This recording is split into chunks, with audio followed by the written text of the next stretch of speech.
This video is sponsored by GameFlip, which is basically a global market for skins and games. It's actually a site that's currently growing rapidly and has over 1.5 million users, so you'll be sure to find something you like. You can also buy and sell video games, game keys, and more. It's a 100% legit and transparent service.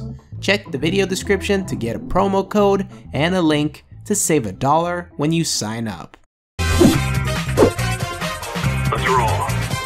Hey guys, salut mes amis och hallå gubbar, Maxime here. I asked you guys on Twitter if you wanted me to make a video on the update that got released 2 days ago, and yes, you still wanted me to do it. I needed to take a break, but I'm ready now, so here we go. So in terms of audio, there's an update now that improves the performance of 3D audio. Positional audio is much more responsive when turning quickly. What I understand from this is that it will only apply to people who enable the 3D audio setting. I don't really have a good way to show you guys how this works or if it's any better, but each time there's an update, you can try it out on my retake servers if you want, which you can find on my website. It's truly awesome to see that they have players on them. If we continue down, we have some very important changes to war games. Players can now select 3 maps when the match has ended. This change is very important for the casual players, and I'm going to explain why now. Because before this change, you could only choose between another random map and one of the other 2 game modes.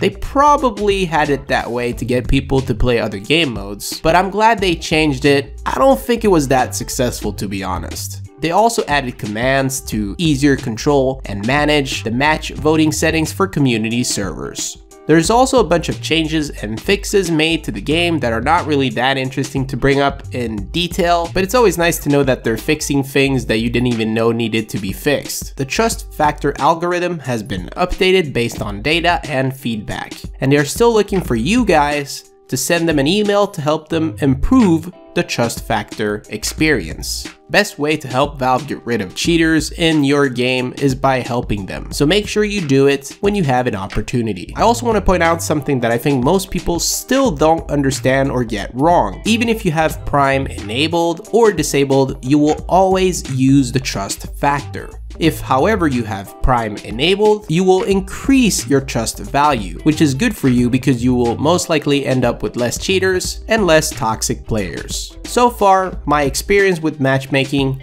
has been clean, but I would love to know from you guys what your experience on matchmaking and the trust factor has been. Let me know in the comments below. The last thing I want to bring up is that this update also revealed Series 3 pins. The latest series we had was 2, so this is definitely a new series. You can see this if you look inside the CSGO English language file located inside the resource folder. Here's all the new pins that will be released in the future, including a Guardian 3 pin and also a Howl pin, which I think will be the one to stand out. My guess is that they'll release this close to when the major is about to begin, somewhere near January, so in a month. Thanks for watching, hope you enjoyed this video. Make sure you follow me on other social medias like Twitter, Instagram, so you don't miss out on any updates. I'll see you guys in the next video, and go bananas!